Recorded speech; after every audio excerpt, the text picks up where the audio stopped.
الحمد للہ الحمد للہ رب العالمین والصلاة والسلام علی سید المرسلین وخاتم النبیین اما بعد فاعوذ باللہ من الشیطان الرجیم بسم اللہ الرحمن الرحیم۔ معزز برادران اسلام، السلام علیکم ورحمۃ اللہ تعالی وبرکاتہ۔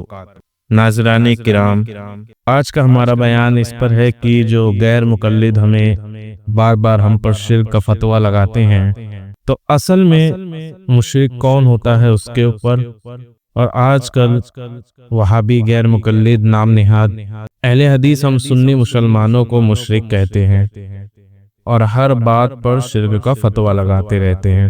ناظرین، نہ تو انہیں شرک کی قسمیں معلوم، لیکن پھر بھی شرک چلاتے ہی رہتے ہیں۔ ان وہابیوں نے یہ شرک کہنا اپنے ابا خارجیوں سے سیکھا ہے۔ خارجی اور وہابی دونوں کا عقیدہ سیم ہی ہے۔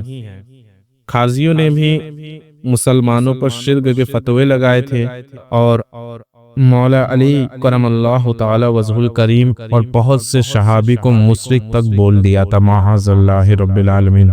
مسلمانوں پر شرک کا فتویٰ لگانے یہ خوارج کا ہی طریقہ ہے، کیونکہ خوارج نے مولا علی رضی اللہ تعالیٰ عنہ اور دوسرے صحابہ کو مشرک کہا تھا، معاذ اللہ۔ اب میں جو بھی بات کہوں گا وہ دلیل کے ساتھ کہوں گا، تو یہ بات کی جو دلیل ہے وہ آپ کو ملے گی ابن خاطر البدایہ والنہایہ میں، پیج نمبر 569 اور حدیث نمبر 10 ہے غالباً۔ اور ان وہابیوں نے بھی یہی کیا جیسے کہ خارجیوں نے مولا علی کرم اللہ تعالی وجہہ الکریم پر اور باقی صحابہ پر شرک کے فتوے لگائے، اسی طرح محمد ابن وہاب نصدی کے شاگرد نے مسلمانوں پر شرک کے فتوے لگائے۔ ان وہابیوں کا شرک کا فتویٰ صرف لوگوں کے لیے ہی نہیں بلکہ نبیوں تک کو انہوں نے نہیں بخشا۔ حضرت آدم علیہ السلام کے بارے میں بھی محمد ابن وہاب نصدی نے لکھا ہے کہ انہوں نے بھی شرک کیا تھا، معاذ اللہ۔ اب آپ ذرا غور کریں، حضرت آدم علیہ السلام صرف نبی نہیں بلکہ رسول بھی ہیں۔ اب سوچئے آپ، محمد ابن وہاب نصدی نے ان پر بھی شرک کا فتویٰ لگایا کہ محمد ابن عبد الوہاب نصدی لکھتا ہے کہ آدم علیہ السلام نے بھی شرک کیا تھا، معاذ اللہ۔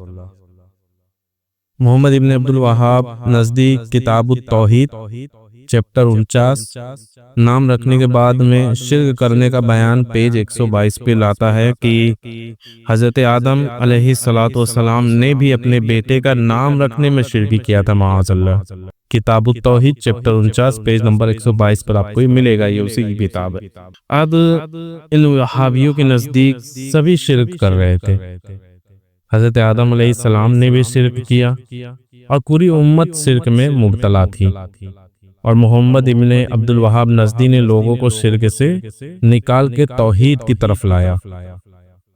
ان شرک کے فتویٰ دینے والے اور مسلمانوں کو مشرک کہنے والے منافق وہابیوں کے بارے میں ہمارے غیب جاننے والے نبی محمد مصطفیٰ صلی اللہ تعالی علیہ وآلہ وسلم نے 1450 سال پہلے ہی بتا دیا تھا، اور یہ بھی بتا دیا تھا کہ حضور صلی اللہ تعالی علیہ وآلہ وسلم کی یہ امت کبھی شرک نہیں کر سکتی۔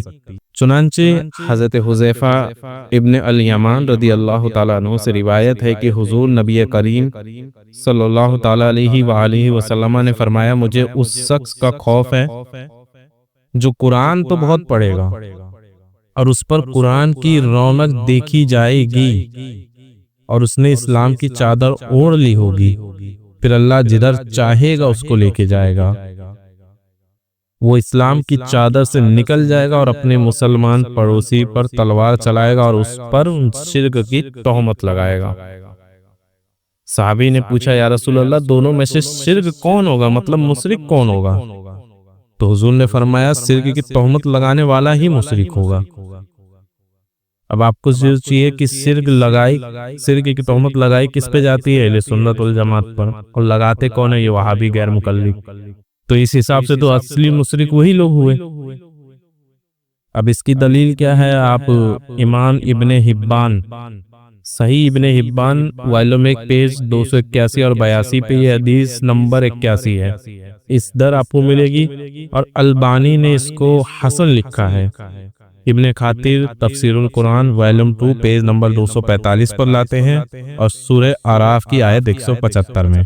تو اس حدیث سے پتہ چلا کہ حضور صلی اللہ تعالیٰ علیہ وآلہ وسلم نے 1450 سال پہلے ہی فرما دیا تھا کہ ایسے لوگ نکلیں گے جو اپنے ہی مسلمانوں پر شرک کا فتویٰ لگائیں گے، اور یہی کام خارجیوں نے کیا، اور یہی کام آج کے دور میں وہابی کر رہے ہیں۔ اور ان خارجیوں نے جو آیت بتوں کے لیے کفاروں اور مشرکین پر نازل ہوئی ہے، اس کو اللہ جل جلالہ کے نیک ولیوں پر فٹ کیا، اور یہی کام آج کے وہابی بھی کر رہے ہیں۔ جو آیت بتوں کے لیے نازل ہوئی ہے اس کو اولیاء اللہ پر فٹ کرتے ہیں۔ کافروں کے حق میں جو آیت نازل ہوئی ہے وہ مسلمانوں کے لیے فٹ کرنے والے اور قرآن پاک سے شرک کے فتوے لگانے والوں کے لیے امام بخاری نے اپنی مبارک کتاب بخاری شریف کے باب میں حضرت عبداللہ بن عمر رضی اللہ تعالیٰ عنہ کا ایک قول نقل کیا ہے، جس میں لکھا ہے کہ یعنی حضرت عبداللہ بن عمر رضی اللہ تعالیٰ عنہ کو تمام مخلوق سے بہتر جانتے تھے۔ کس کو؟ ان آیتوں کو تمام مخلوق سے بہتر جانتے تھے جو آیتیں کافروں کے بارے میں نازل ہوتی تھی، تو انہیں مسلمانوں پر یہ حاصل تھا کہ وہ ان آیتوں کو بہتر جانتے تھے جن پر جو کافروں اور منافقوں کے اوپر نازل ہوتی تھی، اور اس کی دلیل ہے صحیح بخاری کتاب استطاعت المرتدین پیج نمبر 1714۔ اب ان خارجی اور آج کے وہابیوں نے قرآن کی آیت کو اپنے مطابق رائے بنا لی، جبکہ حضور صلی اللہ تعالیٰ علیہ وآلہ وسلم نے فرمایا ہے کہ قرآن میں اپنے مطابق رائے بنائے وہ جہنمی ہے، یعنی جس نے قرآن کا ترجمہ اپنے من مطابق کیا۔ حالانکہ آیت تو بدل نہیں سکتے کیونکہ اس کا ذمہ اللہ تعالیٰ نے اپنے ذمہ کرم پہ لیا ہے، لیکن یہ ترجمہ بدل کے لوگوں کو گمراہ کرتے ہیں۔ اور حضور نے فرمایا جس نے قرآن کا ترجمہ اپنے من مطابق کیا اس نے جہنم کو اپنے اوپر واجب کر لیا۔ حضرت عبداللہ ابن عباس رضی اللہ تعالیٰ عنہ سے روایت ہے کہ رسول اکرم صلی اللہ تعالیٰ علیہ وآلہ وسلم نے فرمایا جو شخص نے قرآن میں بغیر علم کے اپنی رائے چلائی وہ اپنا ٹھکانہ جہنم میں بنا لیتا ہے۔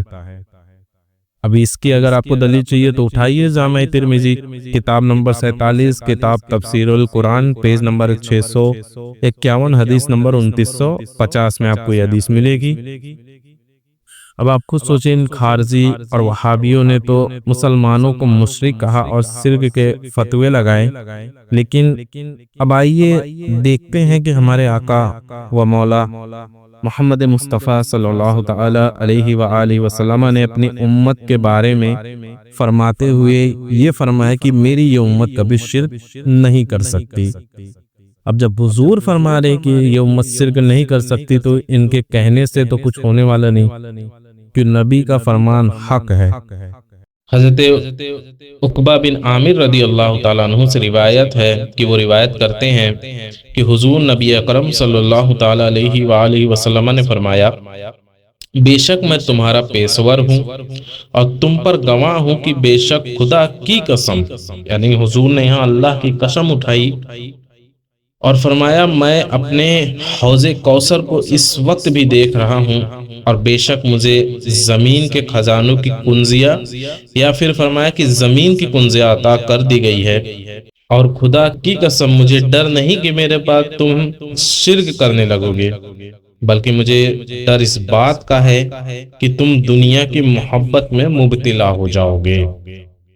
یعنی حضور خود فرما رہے مجھے اس بات کا ڈر نہیں کہ تم شرک کرو گے، ہاں اس بات کا ڈر ہے کہ تمہارے اندر دنیا کی محبت آ جائے گی، جو کہ آج مسلمانوں میں آ چکی ہے۔ حالانکہ ہمیں اس پر بھی اللہ سے پناہ مانگنا چاہیے۔ اب اس کی دلیل کیا ہے؟ یہ صحیح بخاری پیج کتاب المناقب باب علامات نبوت فی اسلامہ حدیث نمبر 3596 میں ہے۔ اور اسی کتاب یعنی صحیح بخاری کتاب الرقاق حدیث نمبر 6426، 6590، اور صحیح مسلم کتاب الفضائل باب اثباتی حوضی نبیہ و صفاتہ حدیث نمبر 2296، ان دونوں میں آپ کو یہ حدیث مل جائے گی۔ اب یہاں حضور فرما رہے کہ میری امت شرک نہیں کر سکتی، لیکن یہ بھائی ہر بات پہ مشرک کرتے رہتے ہیں، سمجھ میں نہیں آتا انہیں کیسے سمجھایا جائے۔ حضرت عبادہ بن نشئی رضی اللہ تعالیٰ عنہ کہتے ہیں کہ میں حضرت صداد بن اوش رضی اللہ تعالیٰ عنہ کے پاس گیا، وہ اپنی جائے نماز پر بیٹھے رو رہے تھے، تو میں نے پوچھا اے صداد کیوں روتے ہو؟ انہوں نے کہا کہ عبادہ سنو، ایک حدیث میں نے رسول اللہ صلی اللہ تعالیٰ علیہ وآلہ وسلم سے سنی ہے، اس کی وجہ سے میں آج رو رہا ہوں۔ تو میں نے پوچھا وہ حدیث کون سی ہے؟ تو کہا یعنی حضرت صداد بن اوش رضی اللہ تعالیٰ عنہ فرماتے ہیں میں سرکار مصطفیٰ صلی اللہ تعالیٰ علیہ وآلہ وسلم کے پاس بیٹھا تھا اور سرکار غمگین تھے، تو میں نے پوچھا یا رسول اللہ صلی اللہ تعالیٰ علیہ وآلہ وسلم، میرے ماں باپ آپ پر قربان، آپ غمگین کیوں ہیں؟ تو آقا نے فرمایا مجھے میری امت پہ میرے بعد دو چیز کا خطرہ ہے، اس وجہ سے میں غمگین ہوں۔ تو میں نے عرض کی کہ وہ کون سی چیز کا خطرہ ہے؟ تو آپ نے فرمایا شرک اور خفیہ صحبت کا خوف ہے۔ تو اس پہ صداد نے پوچھا کیا سرکار مصطفیٰ صلی اللہ تعالیٰ علیہ وسلم آپ کے بعد آپ کی امت مشرک ہو جائے گی؟ تو سرکار مصطفیٰ نے ارشاد فرمایا خبردار، یعنی حضور نے جلال فرمایا خبردار، میری امت نہ چاند کو پوجے گی، نہ سورج کو پوجے گی، نہ بت کو پوجے گی، نہ درخت کو پوجے گی، نہ پتھر کو پوجے گی، نہ آگ کو پوجے گی، یعنی کسی غیر اللہ کو نہیں پوجے گی۔ اے صداد، میں نے جسے شرک کہا ہے وہ ریاکاری دکھاوے کے اعمال ہیں۔ میں نے عرض کی کہ یا رسول اللہ کیا ریاکاری یعنی دکھاوے کے اعمال بھی شرک ہیں؟ تو فرمایا ہاں، ریاکاری کرنا بھی ایک شرک ہی ہے، لیکن یہ شرک اور وہ شرک میں فرق ہے۔ آج کئی مسلمان ہیں جو ریاکاری اور دکھاوا کرتے ہیں معاذ اللہ، حالانکہ اس پہ بھی توبہ کرنا چاہیے، لیکن اس شرک میں اور اس شرک میں زمین و آسمان کا فرق ہے۔ اب اس کا ریفرنس کیا ہے؟ حاکم المستدرک والیوم 5 پیج نمبر 470 حدیث نمبر 8010 پر ہے یہ حدیث۔ میں جو بھی بات کر رہا ہوں سب دلائل کے ساتھ کر رہا ہوں۔ اب اس کے بعد بھی اگر کسی کو شک ہو تو اس کا علاج پھر یہاں نہیں ہو سکتا۔ حضور نے فرمایا کہ میری امت ہرگز گمراہی پر جمع نہیں ہوگی، تو تم پر جماعت کی پیروی لازم ہے، کیونکہ اللہ کے دست قدرت جماعت پر ہے، یعنی امت گمراہی پر کبھی بھی جمع نہیں ہو سکتی، کسی بھی طرح نہیں جمع ہو سکتی۔ اسی لیے آج وہابی غیر مقلد اگر گمراہ ہے تو یہ نہیں کہا سکتا کہ چلو ان سے گلے مل لو، اتحاد کر لو، کبھی جمع نہیں ہو سکتی، کیونکہ یہ حضور نے فرمایا ہے۔ اور اس کا ریفرنس دینے کے لیے میں بتاؤں گا، کتاب کا نام ہے المزمل کبیر، حدیث نمبر 13623، صحیح ہے، یعنی یہ حدیث صحیح ہے۔ اب آپ خود سوچئے، کیا اب آپ کو لگتا ہے کہ یہ امت شرک کر سکتی ہے؟ چلیے ایک حدیث اور آپ سن لیجئے۔ حضرت عقبہ بن عامر رضی اللہ تعالیٰ عنہ سے روایت ہے کہ آپ روایت کرتے ہیں کہ حضور نبی اکرم صلی اللہ تعالیٰ علیہ وآلہ وسلم نے شہدائے احد پر دوبارہ 8 سال بعد اس طرح نماز پڑھائی گویا زندہ اور مردوں کو دونوں کو الوداع کہہ رہے ہوں، یعنی احد کا معرکہ پیش آنے کے بعد 8 سال بعد حضور نے پھر اس طرح نماز پڑھائی کہ ایسا لگ رہا تھا کہ جیسے زندوں کو بھی اور مردوں کو بھی حضور الوداع کہہ رہے ہوں۔ پھر آپ صلی اللہ تعالیٰ علیہ وآلہ وسلم منبر پر جلوہ افروز ہوئے اور فرمایا میں تمہارا پیشوا ہوں، میں تمہارے اوپر گواہ ہوں، ہماری ملاقات کی جگہ حوض کوثر ہے اور میں اس جگہ سے حوض کوثر کو دیکھ بھی رہا ہوں، اور مجھے تمہارے متعلق اس بات کا ڈر نہیں کہ تم میرے بعد شرک میں مبتلا ہو جاؤ گے۔ حضور نے جہاں جہاں بولا وہاں وہاں اس بات کو بولا کہ مجھے ڈر نہیں کہ میری امت میرے پاس شرک کرے گی، بلکہ تمہارے متعلق مجھے دنیا داری اور کی محبت میں مبتلا ہو جانے کا اندیشہ ہے، یعنی دنیا داری کی محبت میں تم مبتلا ہو جاؤ گے۔ اب حضرت عقبہ بن عامر رضی اللہ تعالیٰ عنہ فرماتے ہیں کہ یہ میرے حضور نبی اکرم صلی اللہ تعالیٰ علیہ وسلم کا آخری دیدار تھا، یعنی اس کے بعد جلد ہی آپ صلی اللہ تعالیٰ علیہ وآلہ وسلم کا وصال ہو گیا۔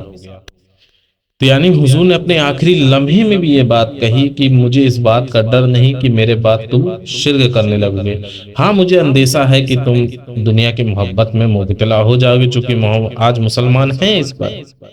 اب آپ کو اس کی اگر ریفرنس چاہیے تو اٹھا لیجئے صحیح بخاری پیج نمبر 993 اور باب غزوات احد حدیث نمبر 4042 4085۔ آپ صحیح مسلم اٹھا لیجئے کتاب الفضائل باب عزبتی حوزین نبیہ و صفات ہی حدیث نمبر 5689۔ سنن ابو داؤد میں بھی ہے ویلوم 3 پیج نمبر 216 حدیث نمبر 3324۔ مسند احمد ابن حنبل میں بھی یہ حدیث آپ کو مل جائے گی ویلوم 4 پیج نمبر 154 حدیث نمبر 17532۔ امام طبرانی المعجم الکبیر میں بھی آپ کو یہ حدیث مل جائے گی ویلوم 17 پیج نمبر 279 حدیث نمبر 768۔ اور امام بہقانی سنن کبریٰ میں بھی آپ کو یہ حدیث مل جائے گی ویلوم 4 پیج نمبر 14 حدیث نمبر 6601۔ حضرت عقبہ بن عامر رضی اللہ تعالیٰ عنہ سے روایت کرتے ہیں کہ حضور نبی اکرم صلی اللہ تعالیٰ علیہ وآلہ وسلم نے فرمایا مجھے تمہارے متعلق اس بات کا تو ڈر ہی نہیں کہ تم میرے بعد شرک کرو گے، بلکہ مجھے ڈر ہے کہ تم دنیا کی محبت میں گرفتار ہو جاؤ گے اور لڑو گے اور ہلاک ہو جاؤ گے جیسا کہ تم سے پہلے کے لوگ ہلاک ہوئے۔ اب یہ بات آج بھی دیکھی جاتی کہ لوگ دنیا کی محبت میں آج بھائی بھائی کا گلا کاٹنے پہ آمادہ ہے۔ معاذ اللہ ایسے بھی لوگ کو دیکھا ہے ہم نے کہ چند پیسوں کے لیے بیوی اپنے شوہر کو مارنے پہ آمادہ ہو جاتی ہیں، تو یہ سب دنیا کی محبت ہے۔ حضرت عقبہ رضی اللہ تعالیٰ عنہ فرماتے ہیں کہ یہ آخری بار تھی جب میں نے حضور نبی اکرم صلی اللہ تعالیٰ علیہ وسلم کو منبر پر جلوہ افروز دیکھا، یعنی اس کے بعد جلد ہی آپ صلی اللہ تعالیٰ علیہ وآلہ وسلم وصال کر گئے۔ اب اس کا ریفرنس ہے صحیح مسلم کتاب الفضائل باب نمبر یعنی باب ہے عزبتی حوزین نبیہ و صفات ہی اور حدیث نمبر 2296، اور دوسری کتاب ہے امام طبرانی معجم الکبیر ویلوم 17 پیج نمبر 279 اور حدیث نمبر 769 ہے۔ اب اتنی حدیث سنانے کے بعد بھی اگر کسی کو لگے کہ نہیں یہ امت شرک کر سکتی ہے تو پھر اس کا علاج ہمارے پاس نہیں ہے، اور جو حضور کی باتوں پر ذرہ برابر بھی شک کرے ہم تو کہتے ہیں پھر وہ ایمان والا ہی نہیں ہے، کیونکہ اللہ کا قرآن میں فرمان ہے کہ اے میرے محبوب یہ اس وقت تک مومن ہو ہی نہیں سکتے جب تک یہ اپنے ہر جھگڑے میں آپ کو حاکم نہ تسلیم کر لے، اور جو تو فیصلہ کر دے اس کو یہ دل پہ بوجھ نہ سمجھے۔ تو حضور نے کہہ دیا کہ یہ امت شرک نہیں کر سکتی تو صرف نہیں کر سکتی، یہ آپ کو ماننا ہوگا۔ اور جو ہم پہ مشرک ہونے کا شرک ہونے کا فتویٰ لگاتے ہیں ان کو خود اپنے اعمال کا جانچ لینا چاہیے، کیونکہ حضور نے فرمایا جو لگاتا وہ خود سب سے بڑا ہوتا ہے، کیونکہ حضور کا حدیث ہے کہ دو جھگڑا کرنے والے جو آپس میں جھگڑا کرتے ہیں مشرک کا فتویٰ لگاتے ہیں تو ان دونوں میں سے ایک کافر ضرور ہو جاتا ہے۔ صحابہ نے پوچھا یا رسول اللہ کون؟ تو فرمایا جس کے اوپر کفر کا فتویٰ لگ رہا ہے اگر اس سے واقعی کفر سرزد ہوا ہے تو ٹھیک ہے، لیکن اگر اس سے کفر سرزد نہیں ہوا ہے تو کفر واپس پلٹتا ہے، تو جو کفر کا فتویٰ لگاتا ہے وہی کافر ہو جاتا ہے۔ تو ہم سب کو یہ دعا کرنا چاہیے کہ اللہ ہمیرا خاتمہ ایمان پر فرمائے، اور ان سب باتوں سے بچنا چاہیے۔ اللہ تعالیٰ سے دعا ہے کہ ہم سب کا خاتمہ ایمان پر فرمائے۔ السلام علیکم ورحمۃ اللہ تعالی وبرکاتہ۔